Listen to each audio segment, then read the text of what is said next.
There we go. Okay. I think we're in good shape, Dylan. Wonderful. You have to deal with me. I'm a little unshaven at the moment. The mask mandate has made me compliant with a less standard of hygiene for shaving. Well, it happens to all of us. It happens to all of us. 100%. So how have you been? I've been well. I appreciate you having me on your show. It came highly recommended that I appear with you, and I know we've been trying to set it up for a while. Yeah, I was excited to I was really excited to talk to you. I didn't actually think it was going to happen when one of the people who work with me actually suggested the idea. So I'm happy that it actually did happen. And after an exciting weekend too at the Capitol. Yeah, I don't we know if you saw covered any of that. when I was streaming Saturday, we picked up a little bit of your interviews with some of the people there. Yeah, it was some very interesting interviews. What really struck me was how readily they all gave up information about themselves. Not only Mm. would they state their like full name, but they would many of them even stated, "Yeah, I was at the Capitol. I tried to storm it. No, I haven't. The authorities have not contacted me." It's like, why are you saying this in front of a camera? This is a terrible idea. Yeah, And that was weird. And then the other thing also was they the organizer, I think, was like advising people don't really do interviews, don't talk to people because basically it was clear that Matt Brainerd thought if people are interviewed they're going to look stupid, and so he was and advising people not to talk, and he was they right. did. I mean, he was exactly right. Yeah. I mean, the comments. By the way, we just released 2 minutes ago, actually, the footage on YouTube for Mm. anybody who wants to go see that, Dylan Bird TV. But we talked to people who told us that like Biden hated Catholics, that the vaccine was evil, the mark of the beast. We had people tell us. Actually, there was one man who was flying a Chinese flag, saying it's already China. Might as well just like please our new overlords, right?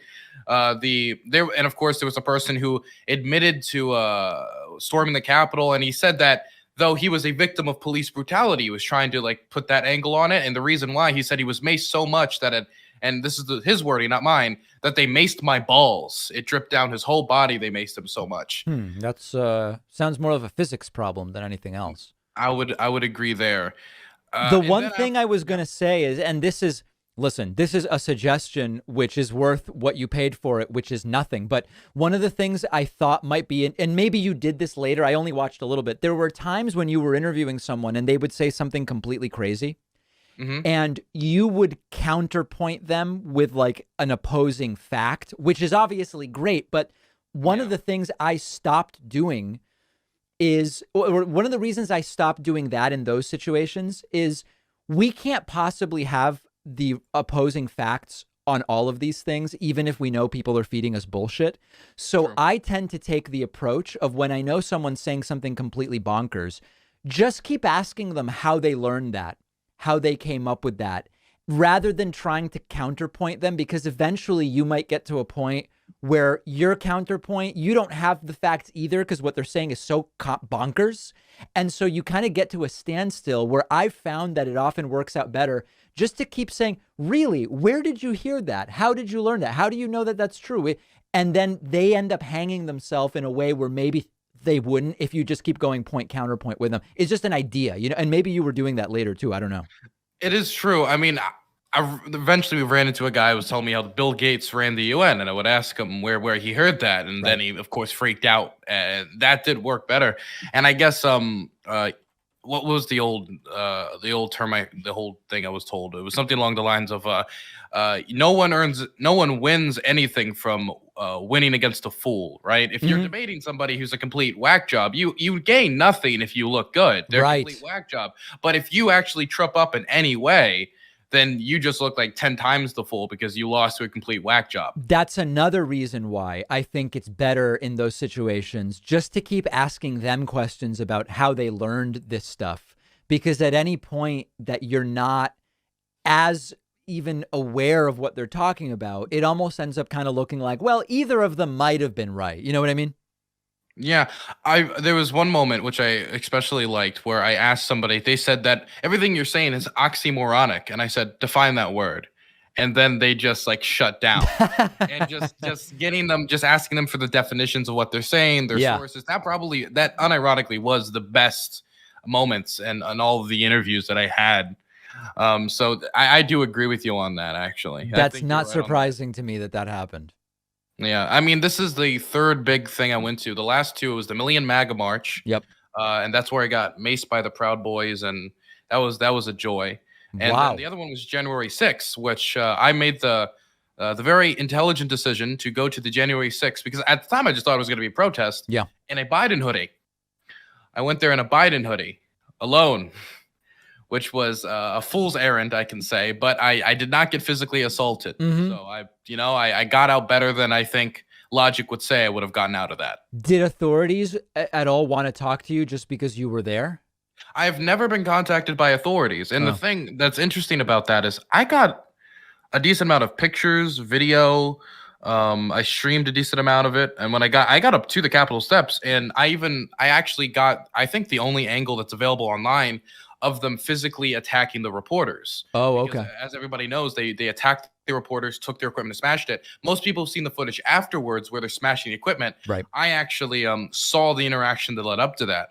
What happened was it was right after most of the chaos had happened, and they were pushed out of the Capitol. And so everybody's now kind of outside the Capitol, kind of combating with police as police try to gain order.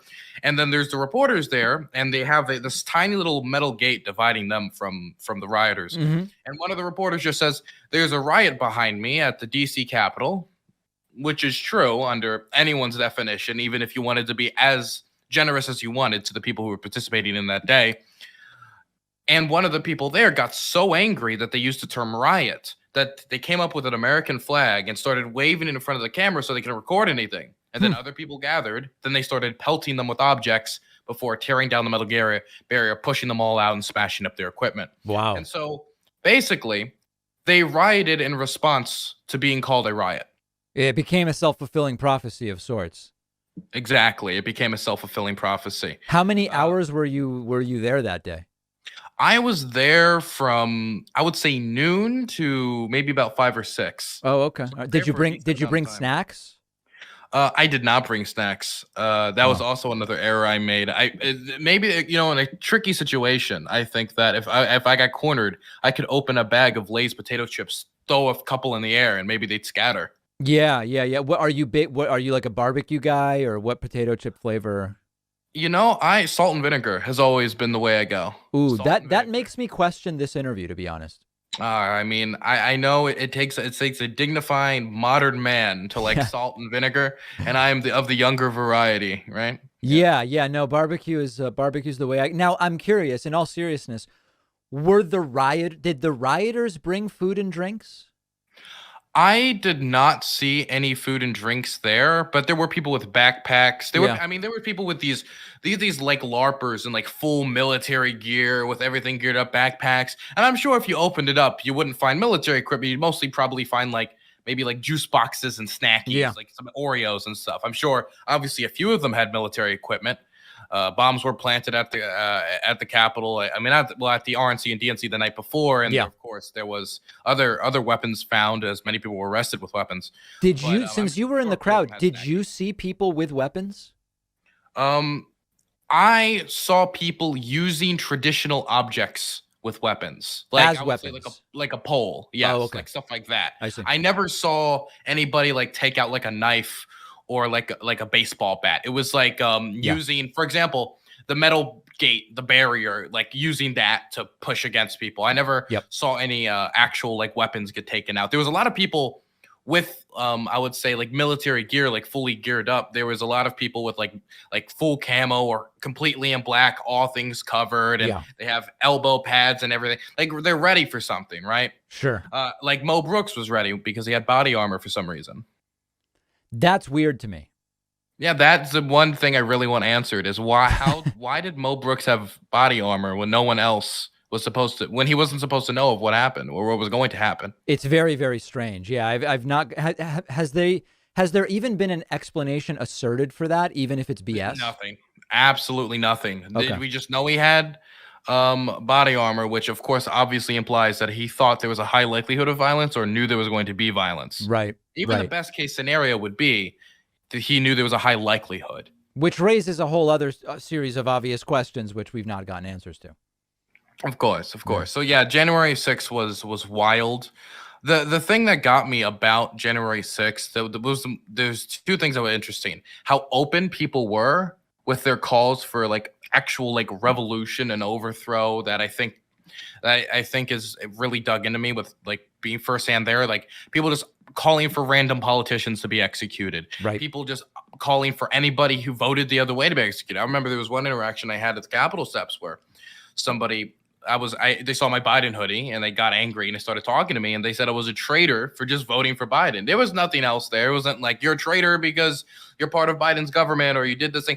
Just merely voting the other way made me a traitor. And then later, when I was declared a traitor, people would, of course, follow that up with, what happens to traitors? What's the penalty for treason? Right. What's the obvious implication there is you should be shot or hung or executed in some manner. Sure. And the other thing that was interesting was the weird divide amongst the protesters on how to interact with the police. Because half of them were very much like, we respect you and stuff, and you're great, you're the boys in blue. And the other half was just like, fuck them, they're traitors, they're oath breakers was a term I heard a decent amount that they've broken their oath, and they're against the people. And that, I guess, was their justification for them attacking a group they were usually very supportive of. But what a wild day. Like conflict with each other. Yeah, it was. I had no clue I was in for that type of a day, and I wouldn't have gone alone or in a Biden hoodie if I knew that was the case. That's why I didn't go to this weekend in a Biden hoodie because right. No, I think that was smart. Now, you were wearing a mask in a lot of the interviews I saw. Did anybody mention anything about that? Because most of the people there were not wearing masks. Yeah, most of the people there were not wearing. I would say maybe like 1 in 4 to maybe 1 at 3, if I'm being very generous, were wearing masks. And most of those people were counter protesters. Counter protesters, a lot of them just went in and out of the protests at free, which actually surprised me. The cops were very, very ready. They had the police basically surrounded. I looked up to the Capitol steps and there were cops all over it. They were not taking any chances, which I would assume after losing so many of their colleagues, there's a reason why they're not taking any chances. Right. But when it comes to masks, they never brought up my mask. They did bring up, do you have the mark of the beast, right? Have you been vaccinated? And I would always say yes. And then they'd like go on a diatribe for 5 minutes about how I've accepted Satan or I'm Bill Gates' spawn or I'm a UN dog, something along those lines. Did anybody tell you to step away because you were shedding vaccine on them? Once, actually, that did happen. Somebody did tell me hey, I don't need that. I don't need the mask. You need to keep that mask to keep that vaccine away from me, right? That's something that actually was cut out of the final footage we uploaded to YouTube, but you can still find that in the vault on my Twitch channel if somebody wanted to see that. There was this fellow that was very interesting. He looked like somebody just came straight out of the coal mines in a pickup truck, right? I don't know how else to describe the man. No mask, no nothing. He had his whole depopulation sign. He was implying that the vaccines were depopulation, and he was telling me how Bill Gates owns the UN. And I said, how? And then that was where that interaction basically ended, where he's like, well, how? I mean, like, he just does. And like, well, okay, what about the vaccine? That's Bill Gates too. How? And then, of course, it would trip him up again. So there was no deeper explanation. There was no deeper explanation. What he would tell me is that, wow, you're a reporter and you haven't done the research, as if he asserts that Bill Gates owns everything. I'm just supposed to have a record of Bill Gates' finances on hand while I'm at a protest to do with nothing associated with Bill Gates. So are you, I mean, I'm guessing you're not dissuaded from doing more of these in-person things because it was basically fine over the weekend. Oh yeah. I mean, the first two I went to were obviously the most violent. The Million MAGA March, I actually had to try to get medical help for somebody who was stabbed. Oh my God. After we were charged, that was an experience. Wow. And the DC protests or January 6th insurrection, whatever the hell you want to call it, that obviously, while I never had physical violence done against me that night, which I still think is a miracle, I saw enough of it and I saw enough type of rhetoric thrown my way to at least teach me a few lessons on how to approach protests going forward. Like, never go alone. It's a big tip I would always give everybody, because what would happen a lot of times with the Proud Boys of the Million MAGA March is they would find people walking home alone, and if they wearing too much black, you're just gonna get jumped. Right? On the belief that they're Antifa or what? Yes. On the belief that they're Antifa. I see. If you're wearing too much black, then you look like Antifa, you're going to get jumped. Right. And you don't know how much help you're going to get from the cops. Sometimes it's a lot. Sometimes it's none. It really depends on their resources. It depends on where they are. And a lot of times you'll just like watch the cops will be there and nothing will happen. Maybe it's because they don't feel they have the means to do it, or I have no clue. I'm not an expert in police tactics. Right. So always go with like buddies. would be like the number one tip I've learned, because the first 2 times I didn't go with buddies, and I'm very lucky that nothing happened to me. Yeah, that Very seems at minimum like the minimum you want to do. Go in a group. So what did you want to talk about today? I know, I mean, you're is it producer? Do you have a production team? Is that who was contacting me? The Danabo is my assistant. He was the one who thought me talking to you was a good idea. Yeah. And so he was just like, "Let me just message him." I was like, "Sure, whatever." I didn't think anything wrong with it. Obviously, something did. Yeah. He didn't say too much about what did you want to talk about? I mean, I'm glad to talk about whatever. If I just don't know, I'll say I don't know. Okay. I mean, I was just willing to talk about. I think the biggest things I wanted to talk about. Well, first was those two events, generally, because I know that like there's not a lot of firsthand accounts, and we just had one over the weekend. Hmm. But another thing I wanted to talk to you at length about specific. Wait, one second. I had a list. Oh, Let me go okay. back to my list. I have terrible memory. Oh, actually, was the Afghanistan withdrawal, Oh, okay. which has gotten a lot of notice. So first, I just wanted to ask you, what is your general I, idea around, number one, did you support the withdrawal, and number two, how do you think Biden handled it? I support and supported the withdrawal. I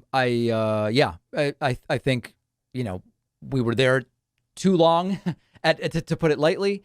I think that the handling could have been better, but I also think that Trump would have screwed up the withdrawal. I think it became clear, when Trump was interviewed on Newsmax, when he was actually asked, well, what would you have done differently? There wasn't really anything that he presented that he would have done differently.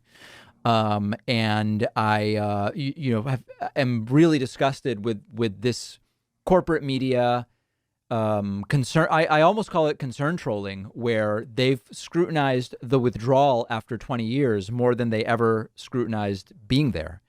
And even like the drone strike, which, this CENTCOM commander recently said, hey, you know what? We didn't get ISIS-K. We got 10 civilians, including maybe like 7 kids, I think it was, and we're sorry. Even the media seizing on that, it's like we were talking about that all the time under Obama, but it just wasn't really interesting to corporate media in the same way. So even that feels like another way to kind of say, we told you the withdrawal was a bad idea. Look at this drone strike that went wrong, even though there's hundreds, thousands of instances of similar drone strikes that did not garner that much of attention. So yeah, I'm glad that we are out, to the extent that we're really out, right? And there's a question as to whether, did contractors go back in, or are we fully out? I think that at a certain point, even though you break it, you buy it applies to some degree. At a certain point, when it becomes clear that just staying another year or 2 or 3 or 4 isn't actually going to fix anything, you have to say we are now getting out. What I found interesting about what you're saying here is, not only did they give more attention to withdrawal, but there was many norms that were broken under Trump when it came to Afghanistan and just general foreign policy, like behavior, that did not get nearly as much coverage. For example, if we're so concerned about drone strikes, which obviously the drone strike is horrific, the fact that civilians died, I've covered it on my channel, it deserves to be covered. But where was this attention to detail when Trump escalated drone strike use by massive numbers in Afghanistan? Yeah. Not only did he do that, but he followed it up by restricting access to information about said drone strikes. So he escalates drone strikes, drops the mother of all bombs on Afghanistan, the Moab, and then restricts access to the data about what he's now doing in Afghanistan and across the Middle East. Right. Yeah, I think that's part of why there's the political and then there's the media coverage. The media coverage seems so cynical, so cynical. I 100% believe it, which is frustrating for me as somebody who specializes in specifically foreign policy, because what I'm watching happen in Afghanistan right now is absolutely horrific, right? Women have now basically been told they're not going to be able to get secondary educations like middle school and high school, but what we would think of that in America is not going to be available to women and girls. Boys have gone back to school, women have not. That's the same thing that they did with work in the 90s, that they just said, hey, don't go to work right now. And it wasn't until America invaded that policy, of course, was reversed. We have seen the TikTok comedians get executed. We have seen all these horrific things happen, and I'm covering them, and it's important to cover these things. But what sucks is I feel like Number one, these things are now getting more attention because we're not there, and it's easy to basically like say, well, see, this is all the fault of the withdrawal. And number two, it's aggravating because I feel like I'm sitting there and I'm talking about all these human rights abuses, and everybody and the people walk into the room and they're like, oh yeah, I agree with you. And then I'll move on to say Saudi Arabia, or I'll move on to say, well, let's talk about women's rights in the United States. Let's talk about Texas. And then the room just everybody exits. Like, never mind. Okay, I'm gone. Yeah. We don't want to hold those standards universally. The other thing this reminds me of that's also just kind of an absurdity of the way that these things are talked about is I don't know any. I don't want to like gatekeep with the term real progressive or real leftist, but I think the point I'm trying to make is I don't know any serious critics of our involvement in Afghanistan who think the Taliban is great or trustworthy or whatever. And there's been this sort of like black-white reaction where if you say you like the withdrawal in that you think it's the right thing, all of a sudden there's, oh, you want to be negotiating with the Taliban and you're these are the people. And then they pull out the pictures like, no, the Taliban's horrible.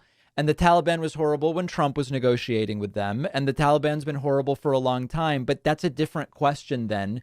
What are we staying for? What will be achieved by staying? And is it the right decision? They're related questions, but they're separate issues.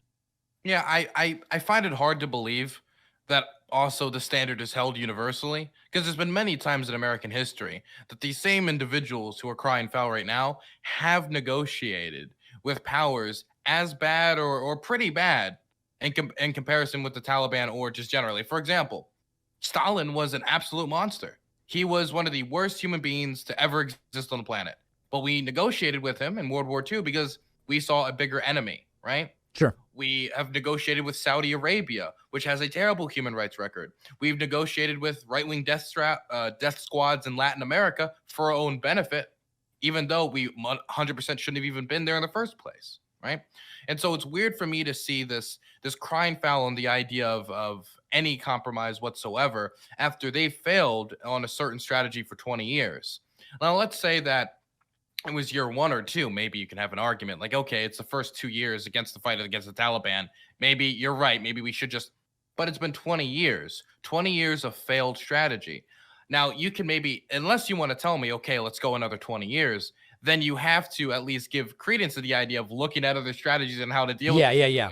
Well, that's the question, right? Which is for those that are now saying, well, we should have stayed.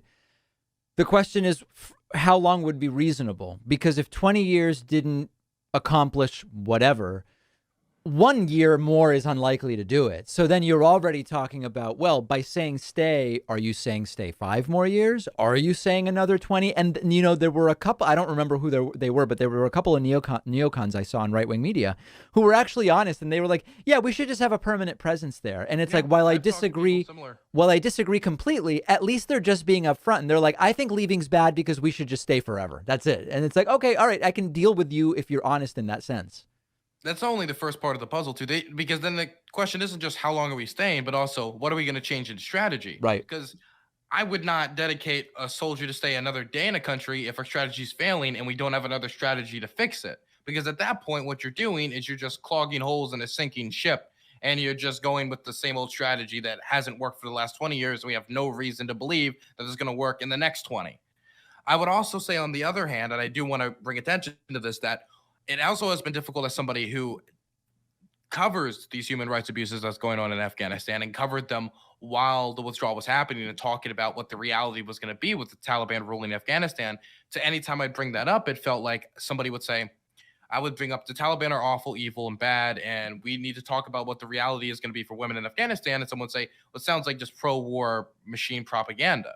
Where I think that left wingers generally need to acknowledge the consequences of foreign policy decisions, that we cannot pretend that when we exit a country or when we leave this environment, that everything's going to be peaches and cream and everything's going to be wonderful. We need to acknowledge the pain that's going to be caused to women and minority group like the Hazara population of Afghanistan, and talk about what we should do moving forward to best help them. My strategy is to take in as many refugees as physically possible and then see where we can go from there, right?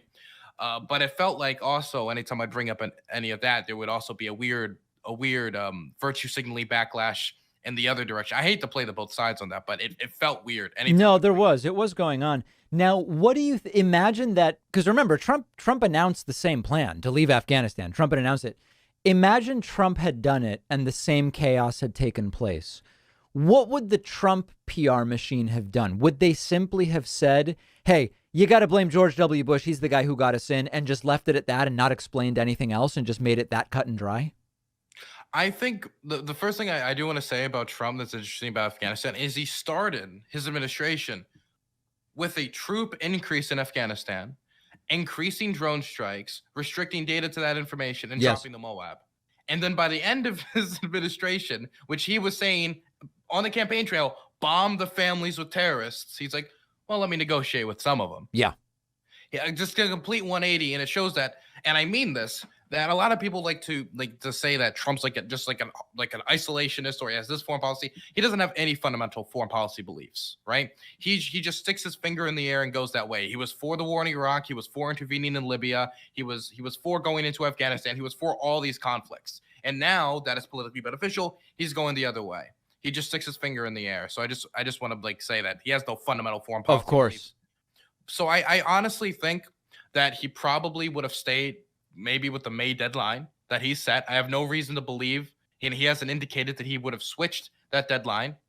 And I think that he would have handled the situation either as bad or worse, because I don't know if he could have been able to have the logistical skills or be able to point the right people in the right direction to have one of the largest airlifts in human history. Because I will say the Biden administration most certainly dropped the ball on a few things. The leaving of biometric data, oh my God, the interview after the person fell off the plane to their death, and he's like, oh, that's 4 or 5 days. I mean, that's just terribly callous, right? Absolutely. I think maybe a higher level of callousness might have been shown by a different individual. And I don't know if he would have been able to do that airlift or been able to re-pick up the ball, right? Right. And so that's the way I like to classify Biden's withdrawal. Is he's dropped the ball, then he picked it up and did what he could do in the fastest way possible. A Trump withdrawal would have been months earlier in May. He would not have had the logistical skill or the management skills to get this done.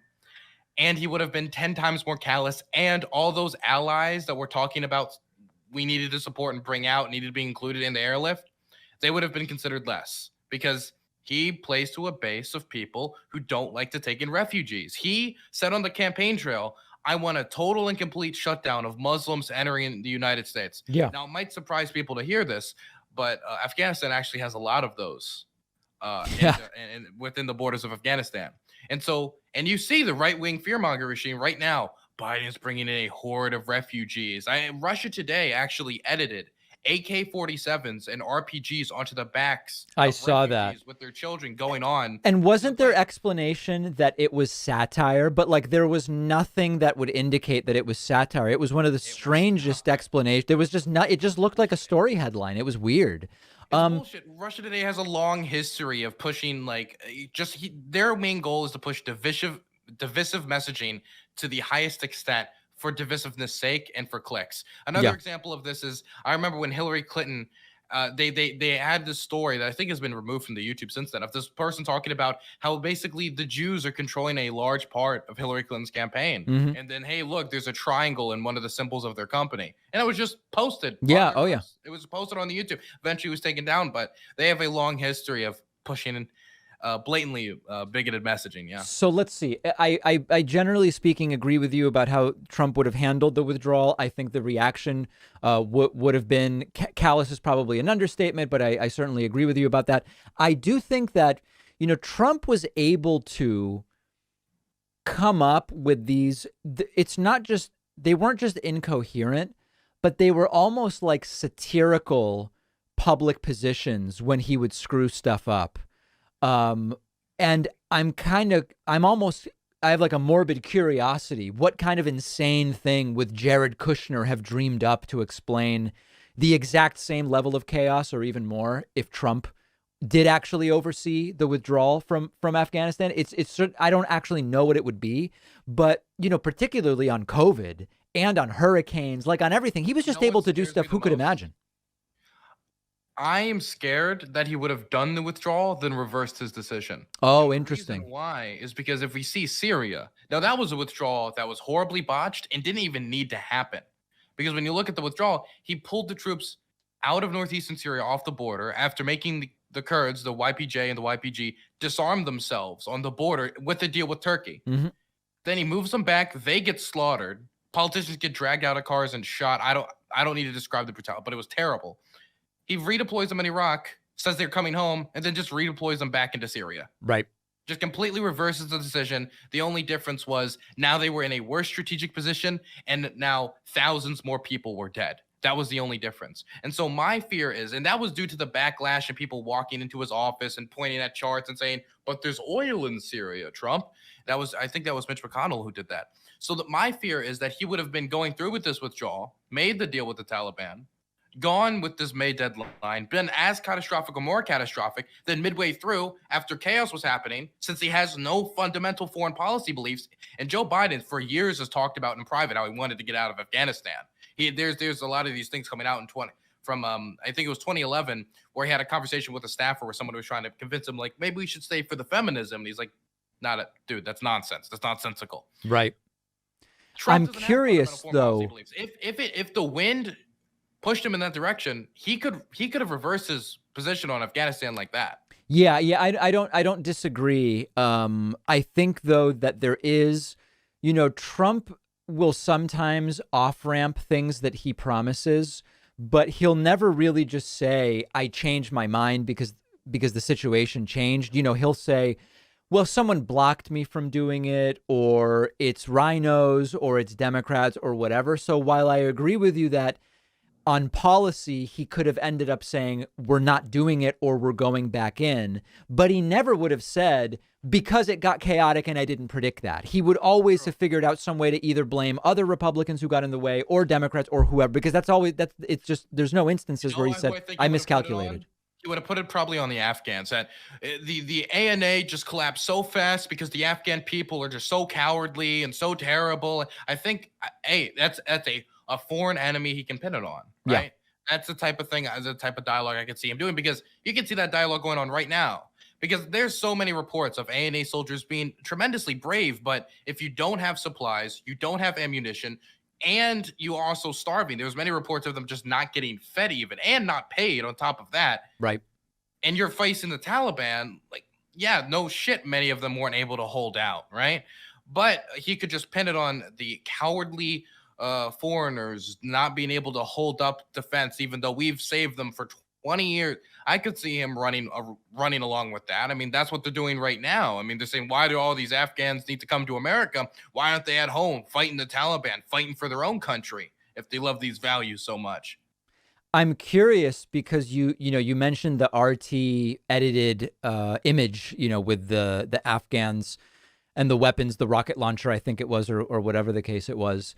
There's a contingent. I mean, RT is controversial on the left, not for me. Like I'm an anti-authoritarian, period. So any kind of authoritarian leaders and their associated state media entities, I'm very skeptical of. Is garbage. I don't use RT as a source. I don't use Telesur as a source. I don't use Al Jazeera. It doesn't matter. We could go on and do the full list. But what do you think it is about that fundamentally underlies this disagreement on the left about a network like RT?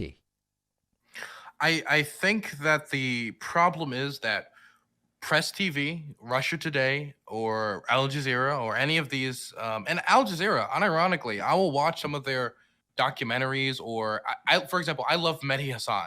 I think Mehdi Hassan is an amazing journalist, and he was with Al Jazeera for years. He was, yeah. And he would do this amazing head-to-head series, which is phenomenal. That was great. Everybody go check it out. And I would see that, and that reporting and his work was phenomenal on the network, right? And so when you see good sources or good people within a larger network doing good stuff, that's going to rub you in a good way. It's going to make you think, maybe this is something worthwhile to listen to. And then you condense that with the fact that Russia Today and Press TV a lot of times have like American imperialist messaging. Why? Because Russia serves Russia today serves a different imperial overlord, right? So it's not out of anti-imperialist interests, it's out of anti-Americanism. It's the same thing with Gray Zone. It's not out of actual anti-imperial interests, it's out of just anti-Americanism. And that's I'm not to not say they familiar never with that one. you're not familiar with Gray Zone? No. You've never interacted with Gray Zone before, ever. Who does that? Mate, Jimmy Dore uses them as a source all the time. I never watched Jimmy Dore. I've heard the name Aaron Mate, but I don't Max know. Blumenthal. Oh, Max, I've Lincoln met a Wall. couple. Max, I've met a couple of times. Yeah.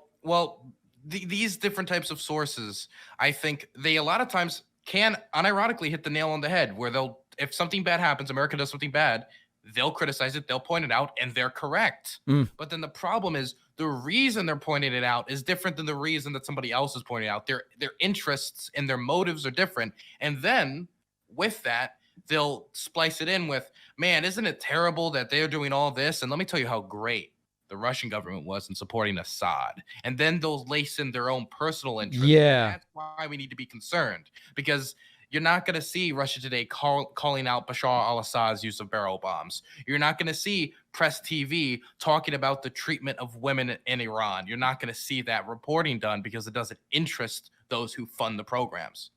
Yeah, the thing that I've talked about, I mean, this is starting to sort of get into really the debate even among the left about, quote, Russiagate, as some people like to call it, where, as I've said before, you have this spectrum where on one side you might have like Putin and Trump in a room planning something, right? Which, I mean, maybe someone was saying that.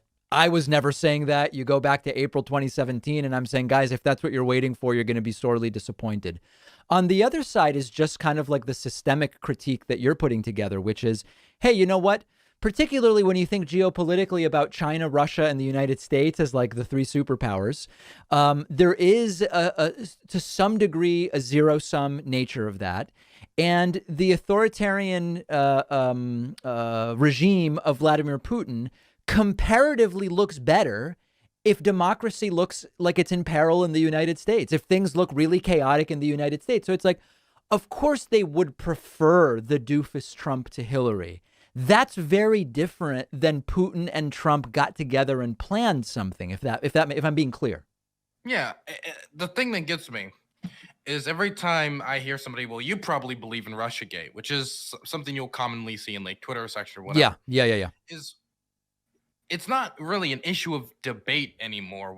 What happened? There's certain details that are foggy, right? Yep. But when it comes to the Internet Research Agency, when it comes to the multiple reports put out by our intelligence agency clarifying very clearly that they did spread disinformation on the internet to benefit one political candidate because they thought the other would act against their interest, that is absolutely clear. Now, you can downplay that if you want, but it is true that they attempted to interfere in both the 2016 elections and to a lesser extent, the 2020 election. That is just a fact. Now you can say, oh, so you're just saying they just posted a lot of memes, Lamau. They tried to spread disinformation online to try to tip the scale on one way. I'm pretty sure in any other circumstance, if it didn't benefit your political, if it went the other way, let's say that it was the Chinese government spread disinformation online in the United States to help Joe Biden. Sure. And a report came out showing that, right? And it was saying Hunter Biden, best intellectual of this century, big-brained, amazing man, big Chad, money muscle. And we saw those types of stuff being spread on the internet by the Chinese government and their internet research agency. Do you really think we would get the same downplaying? Or would it be Chinese propaganda destroys American election? It would be 100% the same type of coverage that we got on the Rachel Maddow show of this issue. 100%. Yeah, and then there's one other thing as well, which is sometimes there will be sort of like rebuttals that aren't really substantive rebuttals, which was like, I'll give you a couple of examples. One would be, yeah, but Russia's doing that in a lot of countries. I would agree with you. That's not actually a rebuttal. I've done interviews about that, and that actually would be sort of like an aggravator that would make us think, well, then why wouldn't they try it in the United States? And then the other one that will sometimes be put together is, well, but the U.S. has a history of doing the same thing. It's like, of course, look at Latin America, as you mentioned before. we can be against that too. That doesn't change the reality of what took place. They're not really rebuttals. They aren't rebuttals. And the thing that gets me about the later example is, so what you're saying is that you're acknowledging that when America did that, it was bad. Right, right.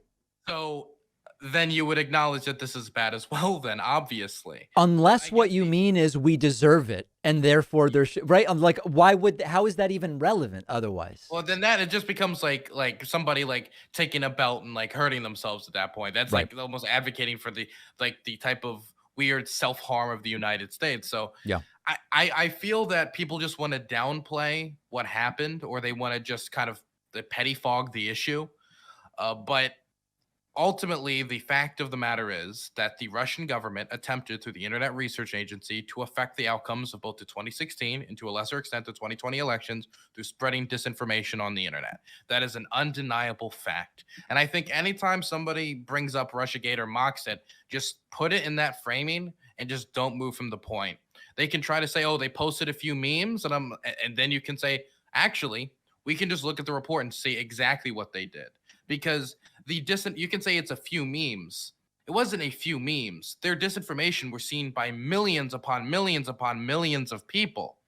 And when you're talking about election where one candidate, Hillary Clinton, won the popular vote and the other didn't win the popular vote, and some of the races in some of these states were a lot closer than I think some people in both camps would have liked, they can have an actual impact. Yeah. They I can have mean, a I real think impact. And that's not even to talk about the actual efforts of the Russian government to hack into. That's a totally separate issue. that's separate. I think either way, if you come up against a determined denier, they'll kind of use the same lines, which is, well, your sourcing on that is from untrustworthy organizations, or too much of the data is still classified, so we don't really know. I mean, like, they'll you can still get stonewalled on that stuff.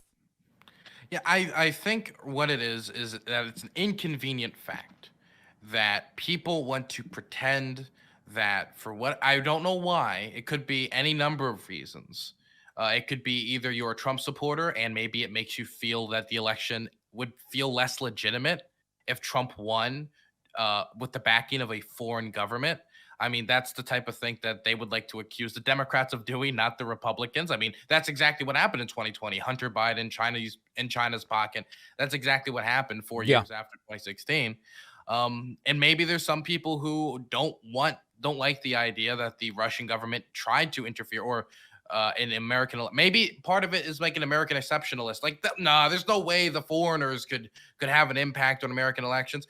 Maybe some people have an interest in just believing that Russia had no involvement because Russia said they didn't have involvement. Well, there's one other section, which is, I don't know if they still would cop to this, but early there were Bernie people who wanted to believe that.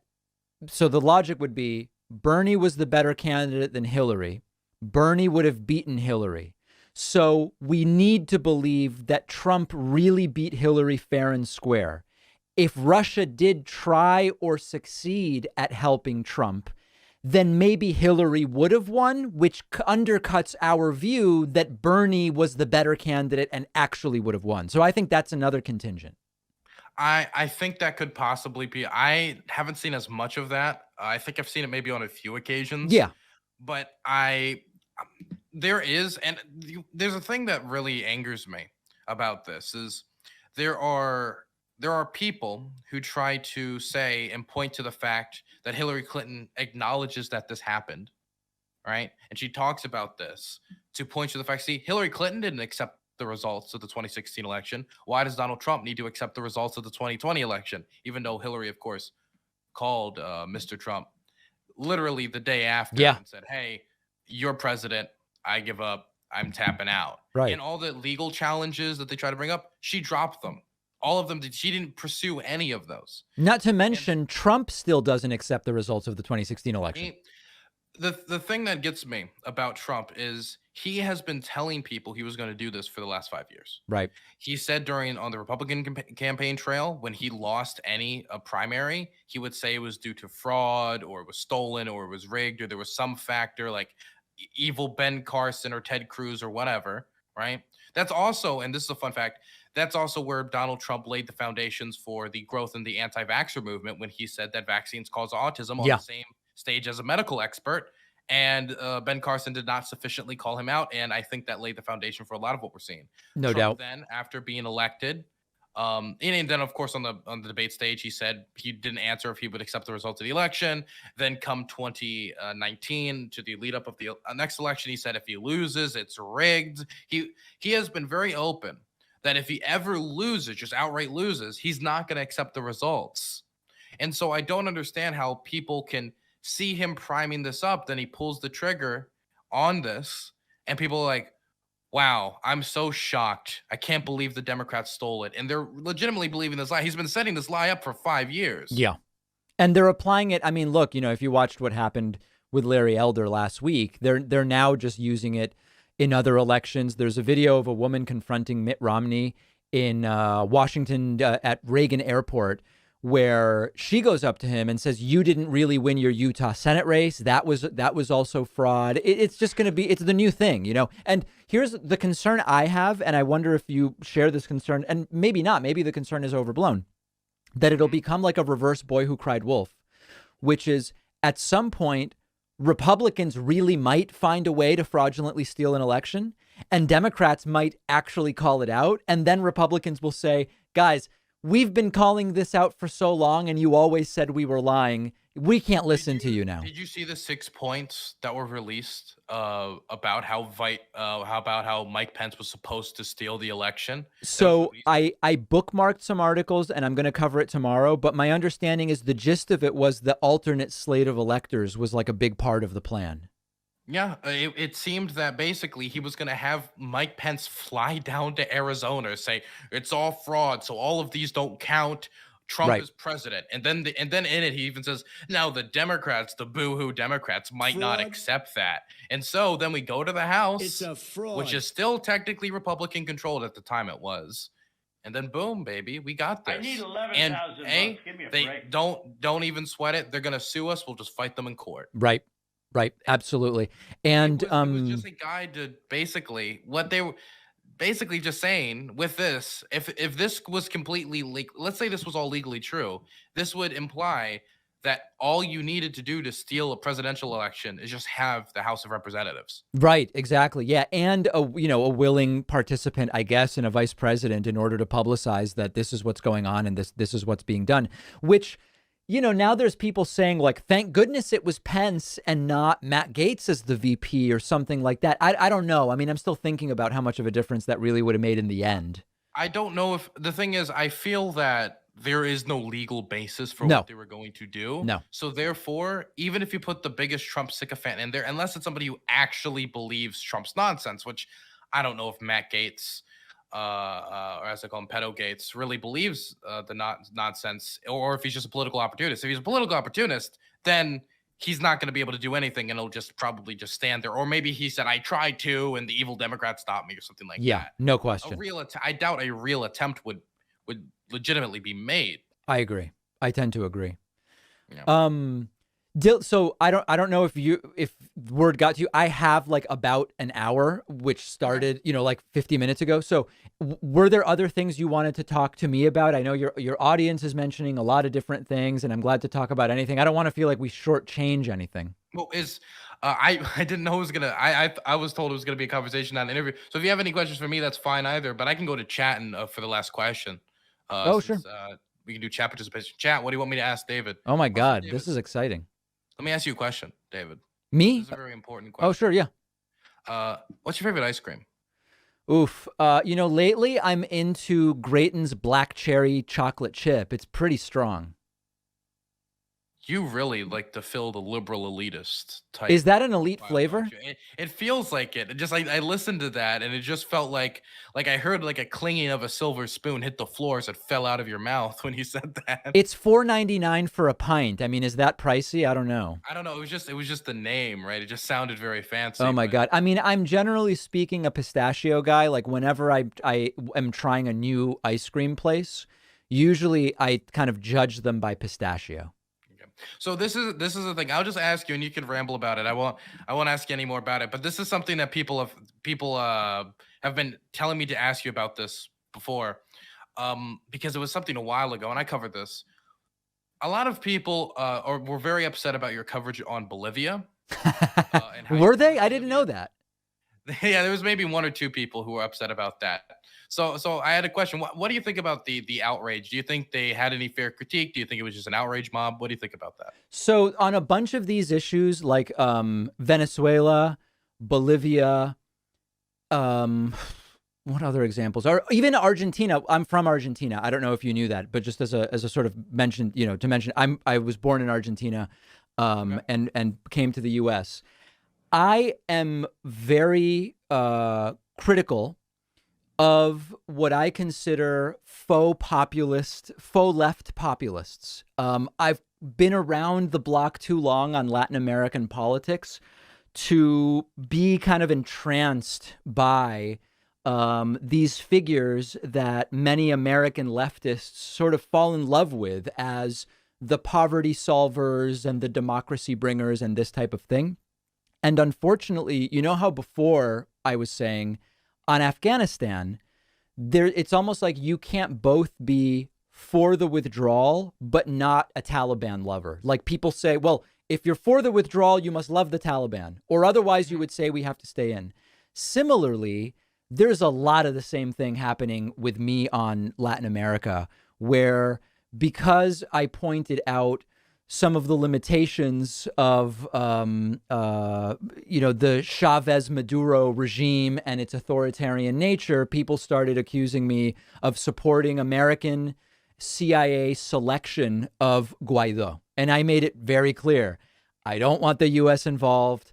I'm from Latin America, and I understand the long, disastrous history of American involvement. And all I'm saying is I'm an anti-authoritarian, and Chavez Maduro, they control the media, they control the courts. So I have to be against that as an anti-authoritarian progressive, but I don't want the U.S. involved, and I'm not in favor of Guaido. Similar in Bolivia, I made very clear, even in the first segment, which was the source of a lot of the criticism, hey guys, what was the woman's name? Jean Agnes. I don't even remember, Anna's, just Anna's. Yeah. I said, this seems to be a right-wing nut, and it's quite plausible that, kook, that she's going to take over. But that doesn't mean, and I don't want the U.S. involved, but that doesn't mean that I have to love everything that's been going on in Bolivia. So basically, my basic view of this now would be, I know that people, whenever I appear on any show, love to talk about this like it's number one, the foremost thing on my mind. I don't think I've even mentioned it for 2 years at this point. It doesn't really bother me. It's fine for people to have to either say I'm either good or bad on that issue. I think it's overly simplistic, but it's not surprising given that kind of black-white knee-jerk tendency that I see among many on left and right. Okay. So one clarifying question. What do you think of Evo Morales? I think that he is a slightly less, how do I want to say it? I think he is more genuine in his package of ideas than someone like Chavez or Maduro. So I don't see him as the same type of authoritarian as like Chavez Maduro. But I think that he fell quite short of what I would see as a kind of ideal of social democracy rather than this kind of populist rhetoric that in Latin America often falls so woefully short. I think that's the way I would kind of summarize it. Okay. One last question. Is a hot dog a sandwich? Is a hot dog a sandwich? I don't know. I mean, I ask people that question very often and I don't really know the answer. I would say it is not. You don't think it would be in the category of like sub sandwich then? I think it would be it's sort of like a corn dog, and a corn dog isn't really a sandwich. You're just wrapping meat in carbs. Well, now I believe you are a fascist. I don't know. Listen, I stopped eating pork a long time ago, so I'm kind of out of the hot dog game. Although I will occasionally have an all beef kosher dog, you know? Okay. So that's all the questions I have, or don't want to take any more of your time. I just do want to say one thing though is I'm actually 20, and I've been involved in like local electoral politics and like all this stuff since I was like 16, 17. And I gotta say that when I was like getting into politics, you were one of the shows that helped me actually get into politics. No way. And and so I just wanted to thank you for that, man. I appreciate that. It's great to have more people. You're almost as old as the David Pakman show. Well, then it would make sense, right? I guess you were 4 when the show started. I was 6, Yeah. and you were 4 when the show started. So that all adds I was up. 4. I was playing like I don't know what I was playing, the Nintendo Wii, maybe. I don't know. When was the Wii released? No, that was 2006. I couldn't. My parents didn't allow me to have video games, so I don't know. Really? Yeah. Why was that? They just thought it was bad. I don't know. I mean, Video games since? I had computer games. I want to make it clear. I had computer games all along, but no consoles. I think they didn't like the idea of not only the computer, but also the TV being taken over by video games. I think that was really it. That was really. Have you played video games since then? Have you tried them? Of course. Awesome. You like any video games? I'm sort of just like, I play the Grand Theft Auto games. That's like a series I've been into since I was a lot younger. You know, like when former producer Lewis told me to get Portal, I bought Portal and played Portal, but I don't really know much about the whole culture. You know, if someone has me play something, I'll play it, but I don't really know, you know, people talk about Valorant. I don't know. I have no clue what that is. I couldn't tell you what that is. Hey, just don't do it. Don't get sucked into that. That or League of Legends. Don't touch either of those. Okay. Is Valorant a first-person shooter? It is a first-person shooter. Oh, it is. Oh, okay. Shooter. It's a team-based shooter. Gotcha. Okay. And is it single player or it's only played multiplayer? Oh, it's only played multiplayer. Okay, got it. I'm more of a single player. I like stories. Like I like a video game that's like a movie almost. I love Red Dead Redemption 2, for example. You know, there was a game that when we got our first computer, which was like 100 megahertz Pentium, which at the time you had the 100 megahertz and the 75, and it was like, we're going with 100. It's going to be so blazing fast. A game called Pitfall came with the computer. And I remember being into that game a long time ago. Well, David, I'm happy. I'm getting a little blurry now, so I guess it's a signal from my computer that I need to skedaddle. Thank you so much for having me on. Can I just shout out my stuff quick? Please, yeah. Okay. I might be extremely blurry now, but you know what? You can't find me blurry on my YouTube channel, Dylan Burns TV. We're pushing it really hard right now. We're trying to get it to 50K, and we just released a video of all my footage, all the interesting footage from my time at the Capitol. Please go check it out at Dylan Burns TV. That's Dylan. That's DYLAN BURNS TV. And thanks, David. I really appreciate you having me on. Yeah, my pleasure. And you know, if anybody in your audience wants to find me, we're trying to get to 100,000 on Twitch. So just please follow me on Twitch. And as far as I know, that's still legal, as Tucker Carlson likes to say. For now. Yeah. You're not Lauren Southern. You haven't been banned yet. I have not yet been banned. Yeah, exactly. I have not yet been banned. Yeah. Awesome. See you later, man. All right, thanks. Keep up the great work. You too, man. Okay, Bye-bye. see ya. All right, there is Dylan Burns. Wow.